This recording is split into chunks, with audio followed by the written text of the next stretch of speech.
दोस्तों, बाकेलाल की कॉमिक्स आपके सामने प्रस्तुत कर रहा हूँ, कम वक्त।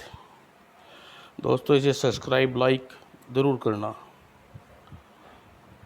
और करवाना अपने दोस्तों से। रानी सनलता को सर्दी का प्रकोप हो गया। आँचू आँचू बू। प्रकोप बड़ा भारी था।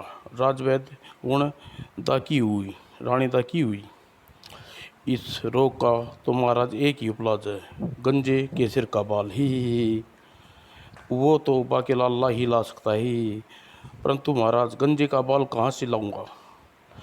तुम चाहे तो अंधे की आँख की रोशनी भी ला सकते हो बाकेलाल। ही ठीक है महाराज, मैं जाता हूँ। आँचू आँचू। बाकेलाल जल्दी आना। बाकेलाल घोड़े चेतक की पीठ पर सवार हुआ, भाड़ में गया गंजे का बाल। चेतक, तू जंगल में चल और नदी किनारे बैठ कर ठंडी ठंडी की हवा खाएंगे और फल खाएंगे, और खाली हाथ वापस लौट कर आकर जूते ही खाना। बाकेलाल जैसे ही जंगल पहुंचा, उसे एक सुनी चीख, बचाओ बचाओ! अरे यह कौन चीख रहा है? यह तो अद्भुत चीख की दिशा की ओर चल चेतक। बाकेलाल ने देखा एक भयंकर दृश्य। अरे गंजा दैत्य! चेतक छुप जा, मैं तो छुपा हुआ हूँ ही। बाकेलाल देखी गंजा दैत्य की कारस्तानी। तुमने मुझे भूमि में क्यों गाड़ दिया बू जी, और मुझे आसन पर क्यों बैठा दिया गंजू दत्ते? हे, दरअसल बाल उगाने का नक्शा ढूंढ रहा हूँ। मुझे जो भी गंजा व्यक्ति मिलता है उसे पौधे की तरह भूमि में गाड़ देता हूँ, उसके सिर के बाल की खेती करता हूँ ही।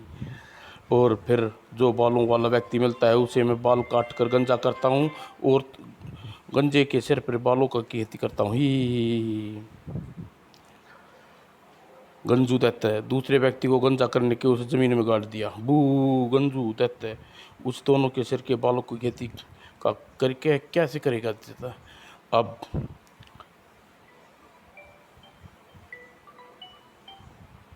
अब मैं खुद तुम दोनों की टाँटों की खुदाई, मेरा मतलब जुताई करूँगा। फिर टूटी हुई टाँटों पे बाल के बीज बोकर उसे सिंचाई करूँगा ही। गंजू दैत्य ने वैसा ही किया। गंजू दैत्य का हल चलाकर खोपड़ियाँ तोड़ डाली। मैं आया इससे शिकार करने, यह तरीका। बू चेतक, इससे पहले गंजू दैत्य में देख ले, तू यहाँ से खिसक ले ही बी ही, कहीं मुझे गंजा न करके मेरी खोपड़ी का हाल न चला दे। भाग बेटा चेतक ही। सामने खड़ा गंजू दैत्य। चेतक गंजू दैत्य चेतक कैसे भागे? एक बार तूने बालों वाले की गंद मिल जाए तो शिकार मुझसे बचकर नहीं भाग सकता ही। मर गई ही, या पक्की होगा बू।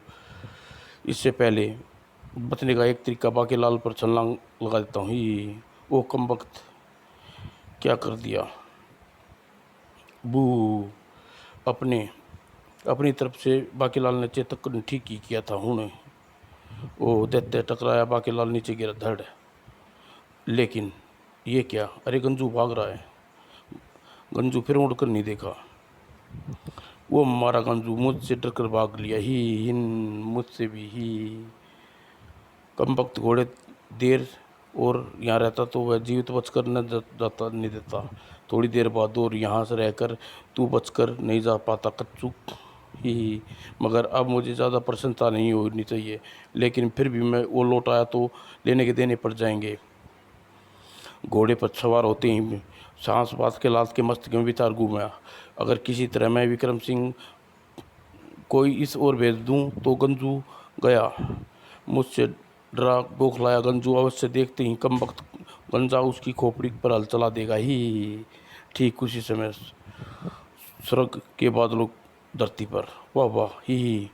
उन मानव बाकेलाल की अकल उगाई अनर्था वो गंजू के हाथों नहीं बचता। और जहाँ अकल का काम आता है वहाँ मेरी आवश्यकता पड़ती है।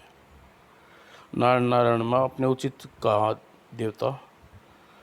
जहाँ अकल का काम आता है वहाँ आपकी आवश्यकता पड़ती है, और पेड़ भी क्यों ना आप सोच रहे हो देवता जो ठहरे ही। अरे देवमुनि नारद आप ही। अरे मुझे आपके बारे में सोचकर बहुत पीड़ा होती है। सोच के देवता और दया भी बहुत आती है ही। ऐसा क्यों देवमुनि नारद?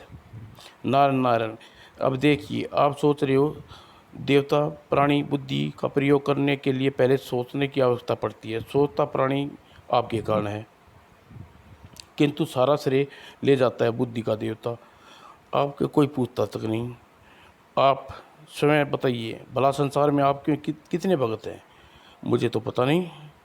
क्या कभी किसी भक्त को आपने पुकारा है? आ, सुना तो नहीं।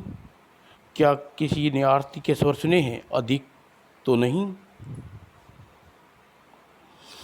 इसलिए तो मैं कहता हूँ आप कम भक्त हैं। मुनि देव, आप मुझे कम भक्त कहा।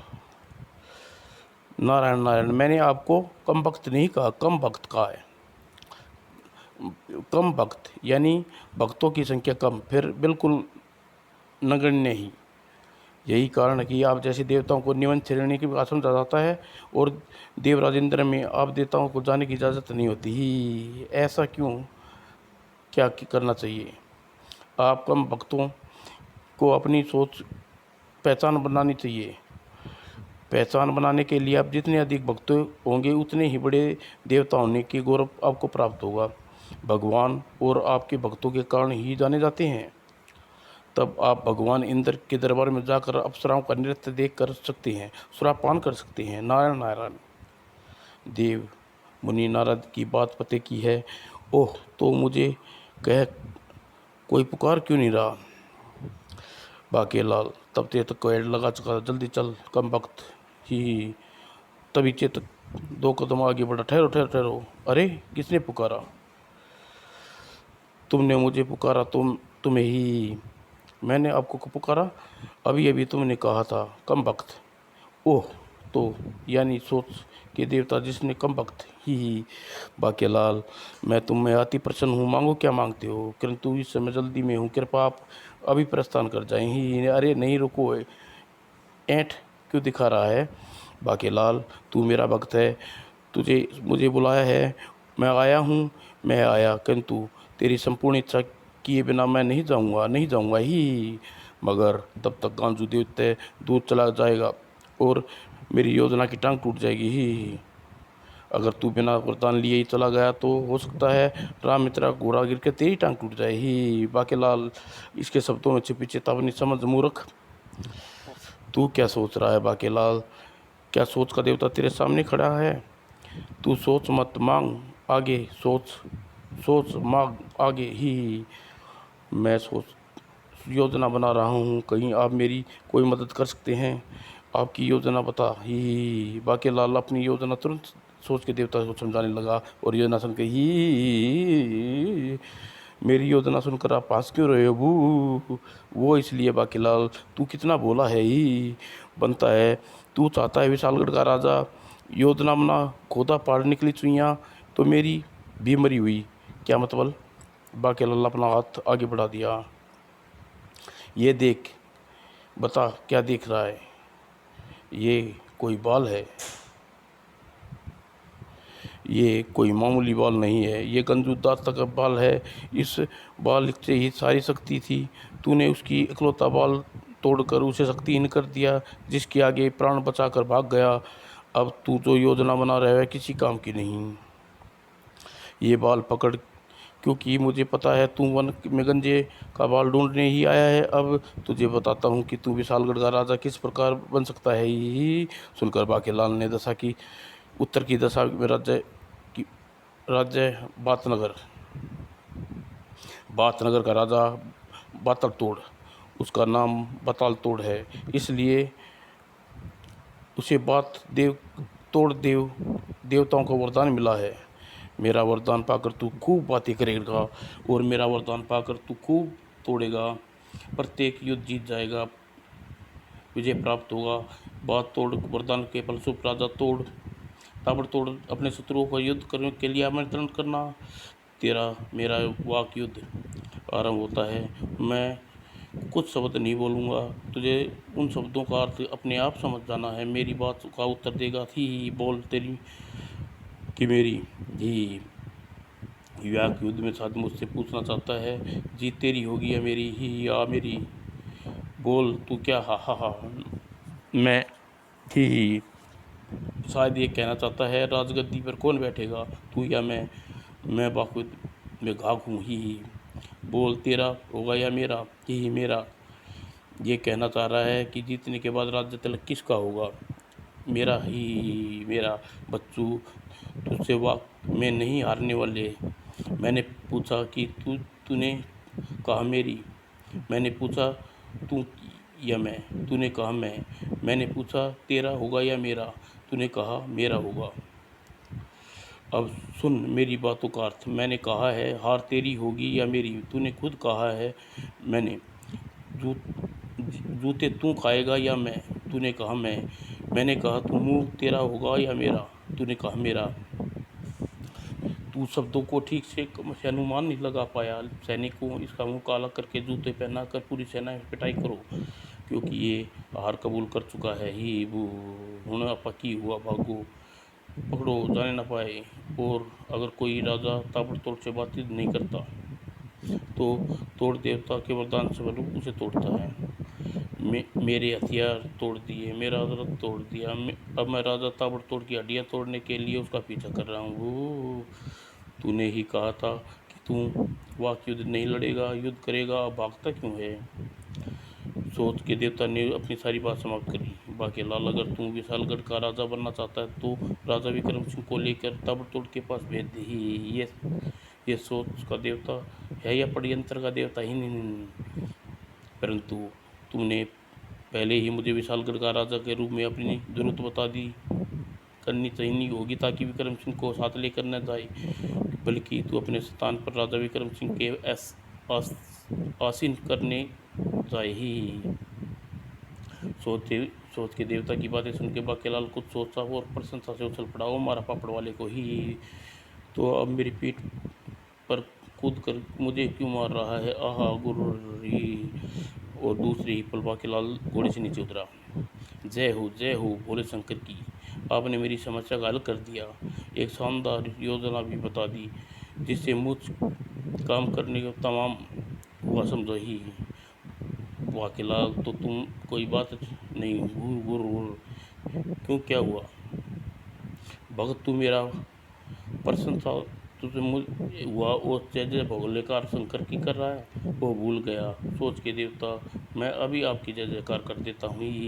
जय हो सोच के देवता की जय हो। बाकीलाल तूने एक प्रार्थना है ही, अति शीघ्र बोलिए, बताइए देवता जी। बाकीलाल तुरंत सोच के देवता के लिए आरती गाई। आज मैं स्वर्ग में मेरी आरतियाँ का स्वर नहीं गूंजा, अगर तुम एक बार मेरी आरती गा दे तो मुझे और प्रसन्न हो जाएगी ही। बाकेलाल आरती गाना गाना ही, ये तो मेरे बाएं हाथ का काम है, सोच के देवता ही।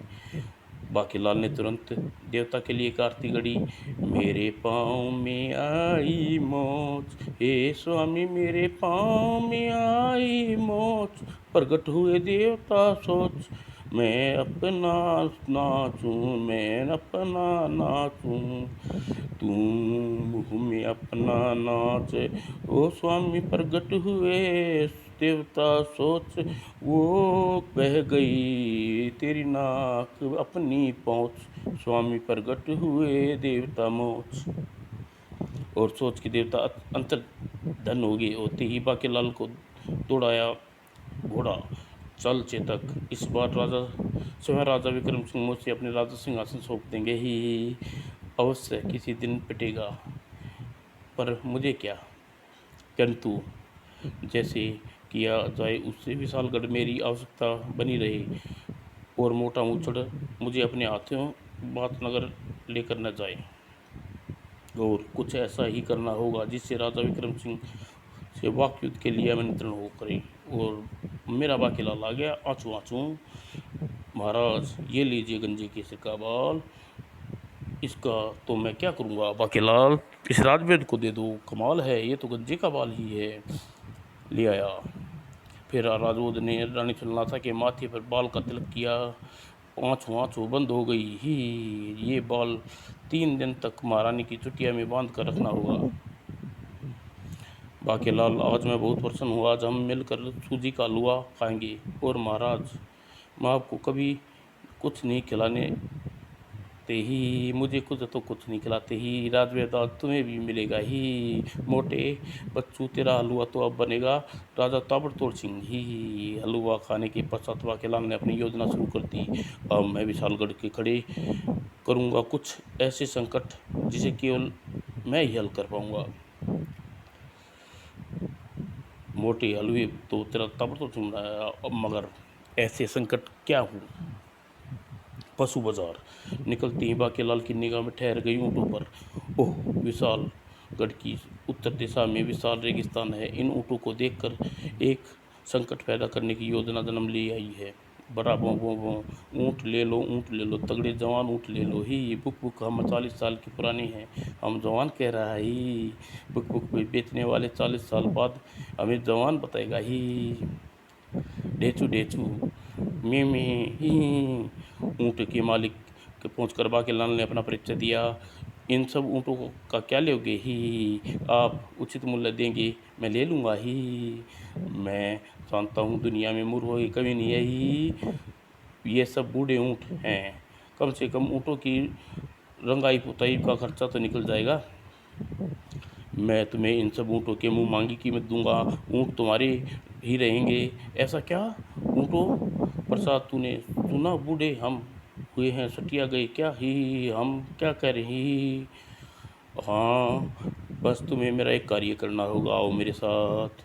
बाकेलाल उसे लेकर रेगिस्तान पहुंचा। जब तुमने 3 दिन तक अपने ऊँटों को सूर्योदय लेकर पूरे तक यहाँ दौड़ता रहना है, बस इतना काम है। ये लो ऊँटों की आधी कीमत, आधी माल, कार्य पूरा होने के बाद मुझे मंजूर है ही। अब तुम ऊँटों को चारा पानी दे दो ताकि ऊँट थकने न पाएँ और कार्य में बीच में प्यास न लगे, और तुम्हारे ऊँटों को जंगल में छोड़ देता हूँ ही, फिर तो ये वापस मेरे पास ही पहुँच जाएगा। ऊँट बड़े स्वामी भगत हैं, इन्हें जब बेचना चाहूँ जब मेरे वापस आ जाते हैं। इन्हें 25 सालों से 50 बार बेच चुका हूँ ही। बाकेलाल वन पहुंचकर ऊँट को छोड़ दिया। जा तू वापस जा ही, जल्दी क्या है, थोड़ी घास पत्ते चर के जाऊँगा ही, और मैं जाता हूँ वापस ही। बाकेलाल अभी कुछ ही कदम चला होगा कि उसे गंजू दैत्य दिखाई दिया। गंजू देव जय हो, जय गांजू देव, मेरे बाल इस समय रानी सुनलता की चुटिया से बंधा है, मेरी शक्ति उसी बाल में है। खोपड़ी के बाल बिना मैं इतना शक्तिहीन हो गया हूँ, नित्य करने निमटने की नहीं लगा पाया, इसलिए पेट भी साफ नहीं हुआ, मायम चूर्ण की फांकी नहीं पड़ा, और गुण की बात अपादी हुआ बू। तू मेरा परम भगत है, तू चिंता ना कर गांजू देव, मैं तुझे मूसले जान मन देता हूँ जिसका सामना कोई भी नहीं कर पाएगा। अगर तू जब रानी की चुटिया पर बंधा बाल ले आना और कठफोड़ा से अपनी खोपड़ी में छेद करवा कर फिर उसे प्रहार कर लेना ही। तभी बाकेलाल गांजूदेव को रोककर गांजूदेव की तपस्या की सोच रहा है, उसे दिमाग में भरी ही। ओह, ये तो अपना गांजू देते हैं, बहुत अच्छा सुझाव है। तू देवता जा बाकेलाल, मैं किसी को क्या सुनाता ही, कई बार मुसीबत जहाँ पैदा होती है वहीं उसका हल निकलता ही। वो हमारा पापड़ वाले को ये गांजू देता, अब मेरी योजना का हिस्सा बनकर मेरे काम आएगा ही। और थोड़ी देर आगे बढ़ने के बाद, अरे ये कौन भैंस के आगे बीन बजा रहा है, पी पी पी पी चांद समखड़ा मेरी, मैंने सोचा था तुम बिल्कुल वैसी जैसी मैंने सोचा था। बीन वादक भांसू की पीपणी की तान और अपने बयान सुनकर प्रसन्न हुई। मैं भैंस राग से माहिर कर दूंगी, जिससे साक्षी भैंस तेरी बीन पर तान मोहित होकर केवल तुझे ही अपना दूध निकालने देंगी। तू इस प्रकार दूध बेचकर सबसे अमीर दूधिया बन जाएगा। हाँ, भैंस की कुल देवी भैंसरी, मैं यही चाहता हूँ, क्योंकि मैं बीन बजा कर अधिक नहीं कमा पाता। किंतु ये सब तभी होगा जब तू राजा विक्रम सिंह के दिमाग 3 दिन के लिए अपनी बीन बंद कर दे। राग सुनकर वह दिमाग बंद कर देगा ही। एक बार तुमने 3 बार मेरी भक्तन भैंस को काली कलूटी बैंगन लूटी कहा था ही। गुर गुर गुर। तो फिर ठीक है, मैं राजा के दिमाग को ठिकाने लगाता हूँ। ही यह दृश्य देख और सारा वार्तालाप सुन बाकीलाल प्रसन्न था, उठा और ठिकाने नहीं रहा। वो हमारा एक अपने आप समस्या पैदा हो गई। तभी सोच के देवतापन प्रकट हुए। बाकीलाल महेश्वरी को प्रसन्न करने की सोच मैंने भांसू के दिमाग में डाली थी। सोच के देता, अगर आप मैं राजा बन गया तो आपका मंदिर अवश्य बनवाऊंगा। ही मंदिर, मेरा मंदिर, बड़े देवताओं जैसा मंदिर। ही बाकीलाल, तुझे विशाल अच्छी मूर्ति लगा का पता बताता हूँ, ताकि मंदिर में स्थापित होने से पहले अपनी मूर्ति बना कर रखूँ। ही नगर में प्रवेश करते मूर्तिकार की बस्ती है। मैं सीधा मुत्सड़ सिंह के पास जाता हूँ, विक्रम सिंह के पास जाता हूँ। और बाकीलाल तुरंत राजा विक्रम सिंह के पास चला। आओ बाकीलाल, तुम अचानक यहाँ कैसे आए? मैं प्रजा के दुख सुख काल जानने के लिए नगर का भ्रमण पर गया था महाराज, किंतु अपनी परंतु के बाद कहना पहले इनकी सुन लो। ही ये लोग कौन है महाराज? ये तुम्हें मैं बताऊंगा बाकीलाल। मेरा नाम घबरा राजा है। मैं घबरा घाट का राजा हूँ। मेरे साथ आए सभी राजा महाराजा आपस में ही राज्य हैं। पसीना सिंह, राजा कपकपी सिंह, इसका नाम ही राजा है, और राजा गंभीर, यह एक ही संकटग्रस्त है। गुरु संकट का नाम है राजा ताबड़तोड़ बातोड़ सिंह, जो कभी हम पर टूट पड़ता है। बू क्या क्या क्या क्या बता नाम? राजा बातोड़। बू राजा बातोड़ सिंह, हाँ वो मारा। बाकीलाल, राजा बातोड़ सिंह हमारा एवं आपस में शत्रु हैं। राजाओं को जीना दुर्भर कर रखा है। हम लोग प्रतिप्रिय राजा हैं।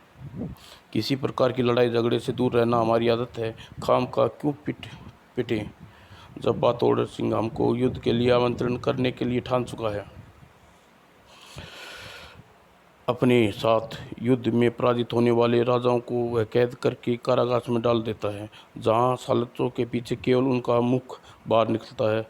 जब राजा रोज उनकी खूब सारी बातें सुनाता है, वो तो उनकी बातें कर पाता है, उनसे युद्ध करता है। वरदान है कि कारण प्रत्येक युद्ध में ताबड़तोड़ विजय होता है। हमें यहाँ आए कि गुण अपाकी हुई। बाकीलाल, इसकी मदद करने के लिए हमें राजा ताबड़तोड़ का से पक्ष खाना होगा। उसका तो एक ही उपाय है महाराज, आप नगर जाकर उनसे वाक युद्ध करें। किंतु बोलना ही आता है बाकीलाल, किंतु मुझे तो बोलना ही नहीं कहाँ आता है बाकीलाल। जाना तो आपको पड़ेगा, क्योंकि राजा बातोड़ सिंह आपको निमंत्रण भेजा है। झूठा झूठा ही सही मुझे। ओह महाराज, अगर संध्या तक आप वहाँ नहीं गई तो अपनी सेना लेकर यहाँ आ धमकेगा और वरदान की शक्ति में युद्ध को आपको पराजित कर देगा, जबकि हो सकता है वाक युद्ध में आप उसे परास्त कर दें। ठीक है, अगर ऐसी बात है तो मैं नगर जाऊंगा, किंतु मेरे साथ तुम भी चलोगे बाकीलाल? ठीक है महाराज, जैसी आपकी आज्ञा। किंतु अपनी किंतु वाली बात पूरी करो। महाराज, उत्तर के राजा उतरू विशाल सेना के साथ विशालगढ़ की सीमा पर डेरा डाला है। मैं अभी उसके आ रहा हूँ। शायद वे विशालगढ़ पर आक्रमण करना चाहता है। तभी सेनापति वहाँ पहुँचा। बाकीलाल का कहना ठीक है महाराज। बाकीलाल के कहने पर जब मैं गुप्तचरों के साथ भेजा तो वहाँ शत्रु सेना के ऊँट घोड़े और पाँव धूल उठी। ऊँटों के दौड़ने से वायु में फैली गई। महाराज, इसके अलावा मुझे शंकर भगवान की भी भविष्यवाणी हुई है कि गांजू देवता से विशालगढ़ उत्पान मचाने आएगा। गांजू देते अभी इस भविष्यवाणी की थोड़ी देर हुई है, मुझे शंकर भगवान ने एक और भविष्यवाणी भी कर दी, जिसकी मुसीबत एक जादुई बीन वादक भैंसू विशालगढ़ में उत्पान मचाने के लिए यहाँ आ सकता ही। बाकीलाल, इतनी परेशानी को छोड़कर नगर से कैसे जा सकते हैं? हम नहीं जा सकते महाराज, किंतु आप तो जा सकते हैं। बाकीलाल ठीक कह रहा है महाराज, एक साथ सारे संकटों से मिलजुल कर ही निपटा जा सकता है। मेरे विचार से आपको बात नगर जाना चाहिए और राजा ताबड़तोड़ से वाक युद्ध में परास्त करना चाहिए, परंतु उसके साथ ही कोई गुस्ताखी की तो जाकर उसे मजा चखा देंगे। अगर वरदान प्राप्त है वो तो बाकेलाल को भी शंकर भगवान का मेहरबानी है ही। रही बात बाकेलाल की तो यही रहेगा और विशालगढ़ में पड़ने वाले किसी भी संकट की हमारी सहायता करेगा तो पर ठीक है, मगर राज सिंह आसन भी तो एक दिन के लिए खाली नहीं छोड़ा जा सकता, इसलिए मैं कुछ दिनों के लिए बाकेलाल को राजा संबंध अधिकार देता हूँ ताकि बाकेलाल फैसले राजा का ही फैसला माना जाए, उस पर पूरा अमल किया जाए। बू वो हो वो मारा ही स्वयं राजा विक्रम सिंह को राज किया। बोलो महाराज बाकेलाल की। जब तक सूरज चंद रहेगा ही बाकी तेरा नाम रहेगा ही। नारा मंत्री ऐसा नारा क्यों लगवा रहे हैं? बाकेलाल केवल 2-4 दिन के लिए ही राजा बनी है। सेनापति के बच्चे तेरे मुंह में कीड़े पड़े, कितनी मुश्किलों से यह दिन देखना नसीब हुआ है। अब तुम्हारे राजा विक्रम सिंह वापस नहीं लौटने वाला, नारे लगाने का वचन दे ही। किंतु जब राजा विक्रम सिंह कुछ अपने सैनिकों के साथ बातनगर पर प्रस्थान किया, जब तक सूरज चांद रहेगा मोटा मुच्छड़ मनुष्य विक्रम सिंह ताबड़तोड़ कैद में आराम करेगा रहेगा, आराम से रहेगा ही। राजा विक्रम सिंह से जाती सेनापति तुरंत राज दरबार की कार्रवाई आरंभ कराओ। किंतु बाकेलाल ये राज कार्रवाई नहीं है ही सेनापति। पिछली बात तो ये है कि मैं राजा मुझे बाकेलाल ने महाराज कहो, कहीं फिर बाकेलाल वाली हरकतें न कर लगे, मतलब राजा के खिलाफ षड्यंत्र बजाने का ही। महाराज बाकेलाल ठीक कहते हैं सेनापति, जो आज्ञा महाराज। नहीं जी। किंतु फिर भूल गया सेनापति, जब तक बाकेलाल राजा है तब तक कोई भी रानी जी को रानी जी नहीं कहेगा, क्योंकि रानी महारानी तो विक्रम सिंह जी की है, रानी ही गुरु। और दूसरी बात, सेनापति के बच्चे मैं नया नया राजा बना हूँ, मेरी वर्षों की इच्छा पूर्ण हुई है। मेरे कम वक्त कुछ देर तक तो राजा सिंहासन में बैठने का आनंद प्राप्त करने दे, और उसी क्षण आनंद लेने गुरु गुरु गुरु उसी क्षण कम वक्त देवता भी प्रकट हो गए। बाकेलाल तुमने मुझे याद किया? नहीं नहीं, आप तो पहले ही जबरदस्ती आ गई ही। तभी अभी तुमने कहा था कि कम वक्त मुझसे कुछ देर तक राज सिंहासन में बैठने का आनंद लेने दे, और तू इस क्षण आनंद ले ले। भक्त पुकार अनसुनी नहीं कर सकता, इसलिए मैं चला आया ही। तो फिर लगे हाथों तुरंत वापस भी चले जाओ ही। अब की हो गया तू जाते जाते। मैं तुझे बता दूं बाकेलाल, विक्रम सिंह तुम्हारे राजा बनने की बात सोचने पर विवश कर दिया था ही। धन्यवाद धन्यवाद, आपकी कृपा। प्रस्थान कर। महाराज आप किससे बातें कर रहे हैं? जिससे विशालगढ़ प्रमंडल वाले करती भविष्यवाणी की ही, यानी भगवान शंकर से। जय हो। अब दरबार की कार्रवाई आरंभ की जाए तुरंत। किंतु दरबारियों तो प्रस्थान हो गए, कोई फरियादी नहीं मौजूद, या कोई न्याय दिलवाना ही। दरबार की कार्रवाई आरंभ करने के लिए फरियादी होना आवश्यक नहीं, पहले ही राजमहल में समस्याओं की चर्चा करेंगे ही। सफाई मंत्री, तुम्हारी कोई समस्या बताओ। जी हाँ मामते, झाड़ू कब से ख़त्म हो गई है, पोछा लगाने के लिए कपड़े की कई दिनों से नहीं खरीदे। वाह वाह, राज सिंहासन बैठते ही कितनी महानंद की अनुभूति हो रही है, मन करता है यहाँ बैठा रहूँ ही। सेनापति बाकेलाल अनुमति में खलल डाला। महाराज कृपा उन संकटों के विषय में सोचिए जिनके कारण आपको राजा बनाया है, यहाँ राज सिंहासन में बैठा है ही। गुरु गुरु उस कम वक्त भरोसा सिंह नहीं करना चाहिए, शायद मेरा राजा बनना अच्छा नहीं लग रहा ही। गुरु गुरु गुरु ऐसा मत कहो बाकेलाल, अवश्य ही, किंतु राजा बनने के सबसे अधिक प्रसन्नता मुझे ही हुई है। ये बाकेलाल, तुमने मुझे फिर याद किया, मैं फिर चला आया। सोचो तुम्हें तुम्हारा वादा याद दिला करा दूँ। कौन सा वादा? वादा तेरा वादा, वादा तेरा वादा, वादे पे मारा गया देवता सीधा साधा। वादा तेरा वादा। क्यों बाकेलाल, मेरी मूर्ति देखकर कुछ समझ आया? ओह, मंदिर बनाकर तो उसमें मूर्ति स्थापित करने का वादा, मुझे याद है, मंदिर बनवा दूंगा, थोड़ी हवा तो आने दीजिए।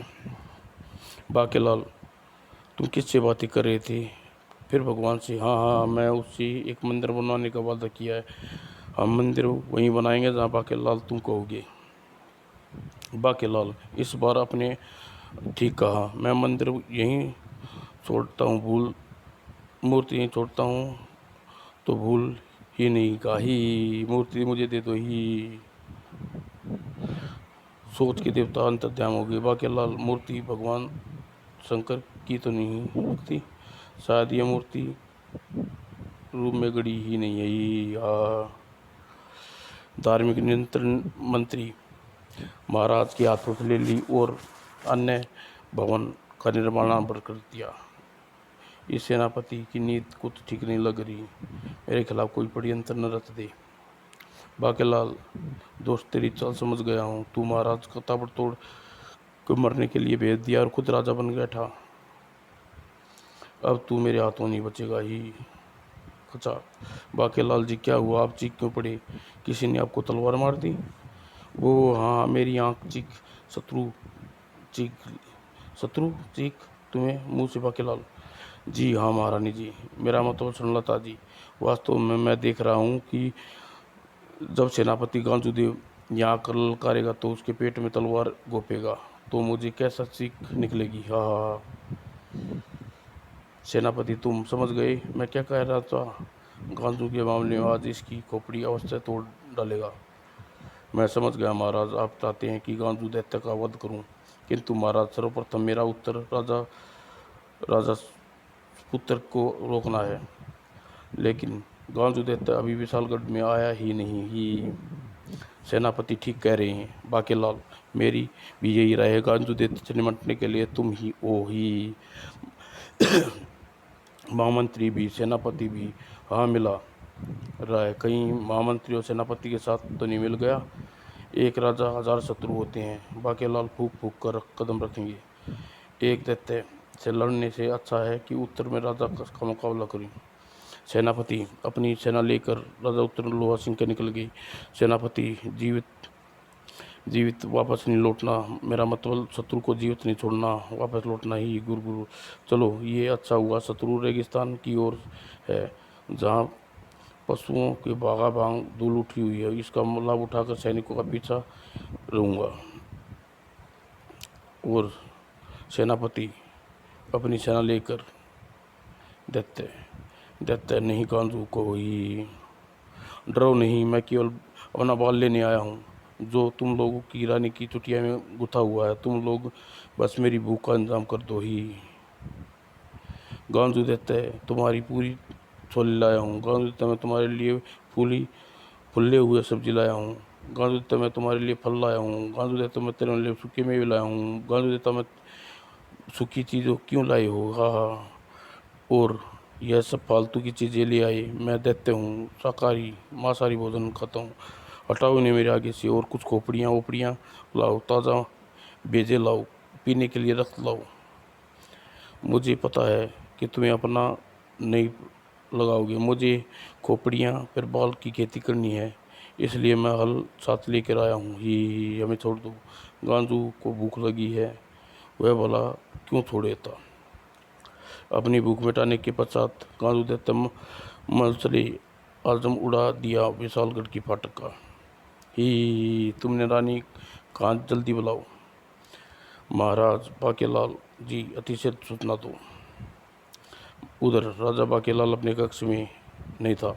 महाराज जल्दी उठिए, गांजू आ गया, क्यों तंग कर रहे हो? सोने दे भाई, बरसों के बाद चैन से नींद आई है।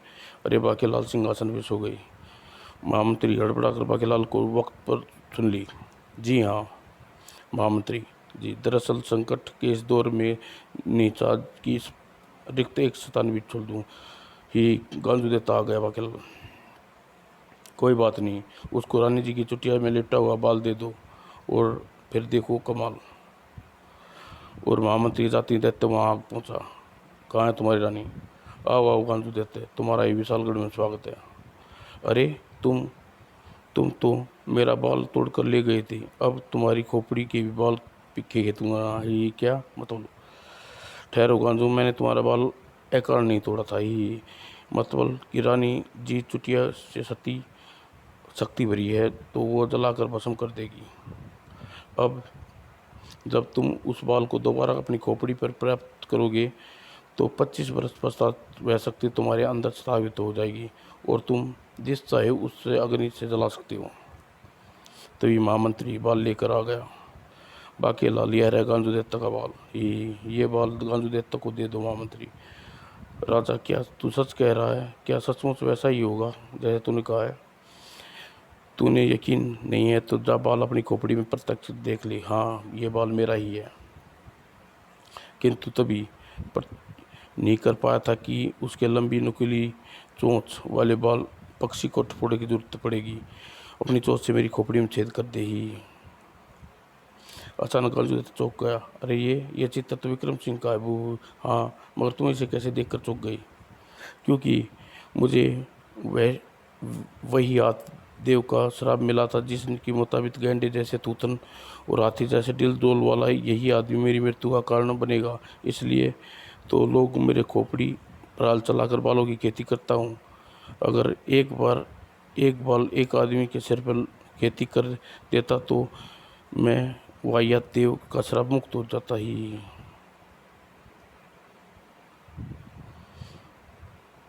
मगर इसका चित्र देखने के बाद इसे बिना यहाँ से नहीं जाऊँगा, हमारे बिना यहाँ इसका से बाहर नहीं जाऊँगा, मेरी मृत्यु हो जाएगी यहाँ आदमी। मगर गांजू देता है कोई इस बात का पता चला तो वह हरगिज मोटे बात नगर भेजेगा। वो यहाँ ये आदमी कहाँ है? ये आदमी। तभी गांजू, ये फंदा तुम्हारे गले में आ गया।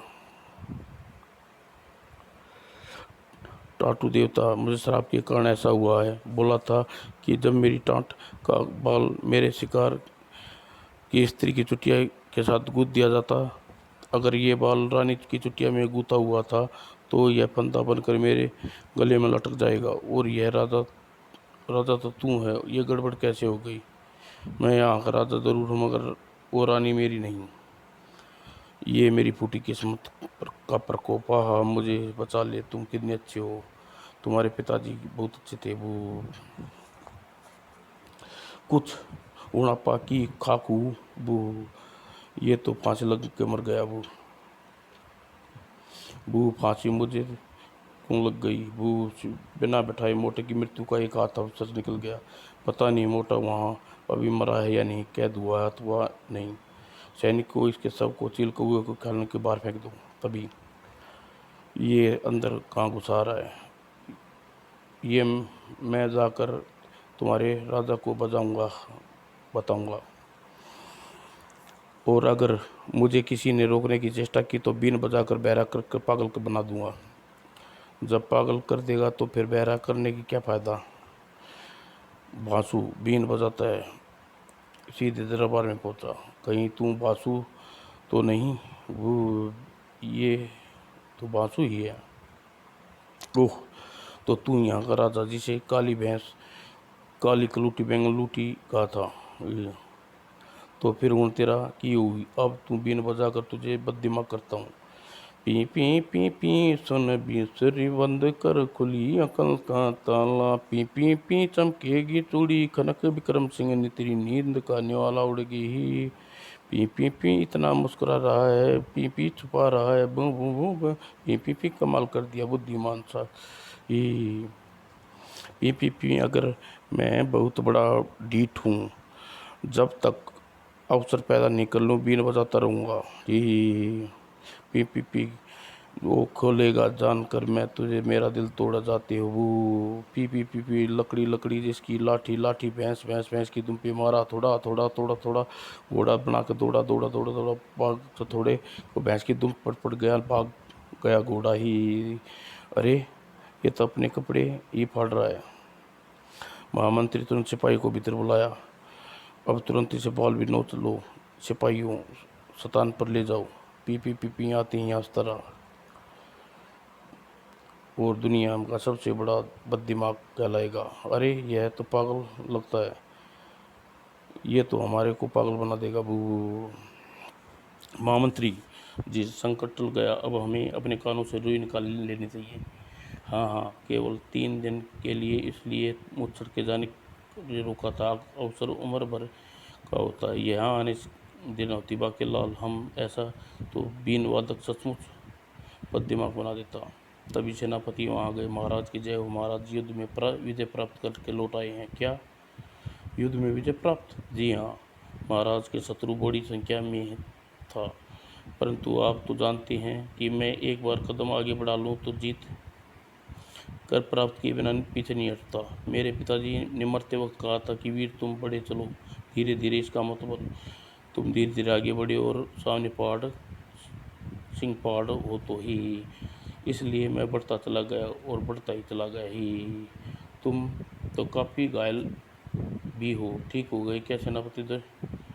ये बकरे का खून है, पानी से धुल जाएगा। मेरा मतलब है महामंत्री, मामूली जख्म हैं और जल्दी भर जाएंगे। आप तो जानते हैं मुझे जख्मों खाने की आदत है, मगर वहाँ पर कोई सेना थी ही नहीं, केवल ऊँट थे। ओह, मैं सोच रहा हूँ ये बात केवल मुझे ही मालूम थी। बू, ये तो आप क्या कह रहे हैं महाराज? आपने तो कहा था उधर उत्तर दिशा में राजा पुत्र आक्रमण करने वाला। हाँ हाँ, और जल्दी क्या कह गया वो तो आपको बाद में बताऊंगा। सैनिकों, पहले जूत ले लो, जाकर कैद में डाल दो। क्या मुझे कैद में? महाराज ये उचित जान पड़ता है? उचित नाम का फैसला करना मेरा काम है। ले जाओ इसे, मुझे इसी से अधिक खतरा है। आंखें में बड़ी अंतर दिखाई पड़ रहा है। मेरा खिलाफ दूसरा बाकेलाल साबित हो सकता है। महामंत्री, सरासर गलत है। महामंत्री, यह सरासर अन्याय है। अन्याय बर्दाश्त नहीं करूँगा। तो फिर इससे भी सेनापति के पास ले जाओ ही। बाकेलाल तुम अच्छा नहीं कर रहे। सेनापति के बाद सारी ताकत महामंत्री के पास होती है। इसके बाद मुझे उसी से खतरा था। इन दोनों मंत्रियों को सेनापति की जरूरत ही क्या है? इतिहास गवाह है कि यहाँ राजाओं का तख्ता पलटने की चेष्टा करते हैं ही। महाराज, आपने सेनापति और महामंत्री को कैद में डाल दिया, तुरंत कैद से मुक्त कीजिए, अन्यथा अन्यथा अच्छा नहीं होगा। हाँ, तुम्हारे लिए। राजा बनने के बाद बाकेलाल पागल हो गया। वो चाहता है उसे रोकने या टोकने वाला कोई ना हो, इसलिए हमें सबको कैद में डाल दिया। बू, कहीं ऐसा तो नहीं महाराज ताबड़ सिंह के भेजने की उसकी कोई चाल हो? बू, इधर उसी समय महाराज, आपसे कोई मिलना आया है, उसे भीतर ले आओ। लाने की जरूरत नहीं, मैं खुद चला आया। यह तो लंबी डींग है जो अपनी महीनों लंबी बरसों कविताएं सुना सुना कर लोगों को बहरा कर देता है। कुछ पागल हो गए, कुछ चल बसे, कुछ जंगल से यहाँ का रास्ता वहाँ पेड़ पौधों पर इनकी कविताएं सुनकर मुरझा चुकी हैं। बाकेलाल, जैसे मुझे पता लगा कि तुम राजा बन गए, अपनी कविता लेकर आ गया ही। प्रसन्नता के अवसर पर संध्या आयोजन होगा ही चाहिए मुझे। अगर मुझे आने की कोई फ़ायदा नहीं हुआ तो मैं बहरा हो जाऊंगा। मुझे पता है कि मुझे देखकर अक्सर लोग ऐसी ही शिकायतें करते हैं। मेरी सारी कविता सुन उठकर देख हो जाते हैं। ये क्या कर रहे हो? बैलगाड़ी के पहिया खराब हो गई, खराब कर रहे हो?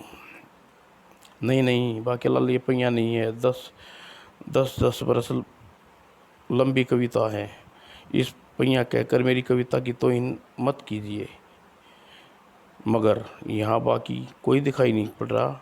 ये सारी कविता तुम्हें अकेले सुनोगे? खैर, मुझे कोई आपत्ति नहीं है। बाकेलाल सुना। इस कविता का शीर्षक है गधा जो कभी गेंडा था। एक दिन एक गधा, उसका दिमाग आधा मगर बात ताकत में ज़्यादा ही। अब कविता शुरू हो चुकी है। बाकेलाल, ऐसे बीच में उठने वाले लोगों को मैं कानों में रुई डालकर वापस लौटते हुए कई बार देख पकड़ा है, इसलिए कविता शुरू हुई है। बाद में किसी को भी जाने नहीं देता ही। तो मैं कह रहा था, एक गधा था, उसकी दिमाग था आधा मगर ताकत थी ज़्यादा। भू बेड़ा गर्क। गधा था बिल्कुल सीधा साधा, एक थी गाड़ी, गेंडी, गेंडी का था पति, वो था गेंडा। अब गेंडी का पति गेंडा होगा ना, कोई हाथी तो होता नहीं, हाथी उसका साथी होता है। नहीं, सुदर्भ के साथ सारा जंगल भाग गया, गेंडी ने अपना गेंडा भाग गया। अगर उसका दस्त लगे हुए थे, भाग कर जाएगा कहाँ? जाएगा पकड़ा जाएगा, लीद को छुपाएगा ही। इधर कैद खाने में सेनापति, महल में तुम्हारी लंबी डिंग घुस गया है क्या? जल्दी से अंदर आकर ताला लगा दो। लंबी डिग की कविता जारी थी। गेंडी की लीद का पीछा करता हुआ हुआ खींच गई, आखिर गधे के तक पहुंचकर प्रसन्न हो गई थी। स्वामी गेंडे जी महाराज, क्या ऐसा भी नहीं होता? गेंडा बन गया। अरे देवता रोता। और तो ठीक है, मगर तुमने ऐसे मुझे पहचान कर बोला, राधा गधा तो गधा होता है, उसकी नाक पे सींग नहीं होता। तुमने तो गधे की खाल पहनी। वो देखो देखो देखो देखो झुकी टहनी। मैंने खाल देखकर तुम्हें है पाया, उसकी नथनी में सींग और छुपाया। अरे यह क्या! इसकी कविता सुनकर खंबे धराशायी होने लगे। भू उसी समय ताबड़तोड़ नगर के राजकुमार में, अरे महामंत्री विक्रम सिंह जी, आप क्या आप भी शैतान के बातों की जाल में फंस गए हैं? हाँ, क्योंकि बातों के युद्ध में विजयी रहने का वरदान मिला हुआ है। ऐसे में पूरे सम्राट संसार के राजाओं को यहाँ लाकर बंदी बना देगा, और एक दिन इतना सुनते ही सुनकर हम लोग पागल हो जाएंगे। तो फिर राजा ताबड़तोड़ को पराजित कर कैसे करेगा? बाकेलाल चुप नहीं बैठेगा। राजा ताबड़तोड़ सिंह वरदान अभिमन्यु था। राजा अकड़ सिंह बकड़ सिंह, बाबो तेरा नाम बोल, कौन सा पागल है ही तू? पर तू तेरा नाम है, और इसका मतलब पागल तू हो गया ही। सैनिकों, इसे पागल खाने में ले जाओ। नहीं नहीं, अगर तू उत्तर मैं देता तो कहता कि तू पागल खाने चल, पागल खाने। बू तभी राजा दरबार में आकर सूचना दी, महाराज बिन बुलाए ही फंस गए ही। वो कौन है? वो सिर से यहाँ भेजो। वो अरे, ये तो बैलगाड़ी सहित आ गई। बाकेलाल मुझे सैर कराने के बहाने ले आया। राजा ताबड़तोड़ के पास कविताएं सुनने का बेहद शौक है। महाराज, इसका नाम लंबा डिंग है, ये आपसे बाक युद्ध करेगा, मगर इसकी शर्त यही होगी, युद्ध में श्री गणेश लंबी डिंग अपनी कविता से ही करेगा ही। ठीक है, बाद में जीत तो मेरी ही होगी। इसकी कविता सुनकर थोड़ा मनोरंजन कर लेता हूँ, मगर जरा ठहरो, अपनी सभी मंत्री और दरबारी को बुला लूँ। बच्चू, मुझे पता था तू ऐसी लंबी डिंग चीज़ है कि क्या। लंबा डिंग सबने श्रोताओं को भी लगी देख गदगद हो उठा। इसकी कविता सुनाओ, आज महल ढह जाता है। ठीक समय पर मेरे दिमाग में यह छुटकारा पाने की सोचा, उसे खुद यहाँ लेकर आया हूँ, ताकि तू वापस ना आए ही। वो अच्छा, लंबा डिंग को देख कर आता हूँ। लंबा डिंग मैं देख कर आता हूँ, कहीं कोई टूट फूट तो नहीं हो गया। लंबा डिंग, अब अपनी कविता सुनाओ ही। तो पहले अपनी छोटी 5 वर्ष पहले लंबे आरंभ करता हूँ। ये कविता कविता की बाप, इसके साथ जुड़ा है एक श्राप। कविता खत्म होने से पहले जो बीच में उठकर जाएगा, वो आधा लंगड़ा, लूला, लकला और काना हो जाएगा ही। कानों में रुई उंगली में डाला हुआ पाया जाएगा, तो उसके मेरे लंबे हाथ से बाल से थप्पड़ खाएगा। और बाकेलाल चेतक के साथ लेकर चला गया। वो मारा, लंबा डिंग छूट गया, मिल गया। तुरंत बाकेलाल महल पहुंचा। अरे, ये तो मुच्छड़ है, ये वापस कैसे आ गया? बू आते ही सिंहासन पर बैठ गया और सभी मंत्री और सेनापति को कैद मुक्त कर दिया। मेरा प्यारा बाकेलाल, आ गया तू?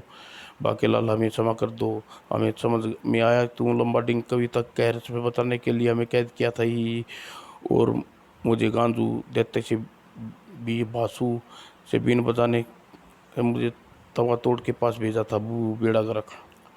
लंबा डिंग की कविता सुनकर कारागार का ताला टूट गया और सब कैदी राजा अपने अपने राज्य में लौट गई। अब ताबड़तोड़ श्रापित कविताएं के चक्कर में ऐसा उलझा है कि वो 5 वर्ष तक नहीं उठ सकता ही, और ये सब तुम्हारे कारण हुआ ही। बाके पुत्र पिता सत्यानाश।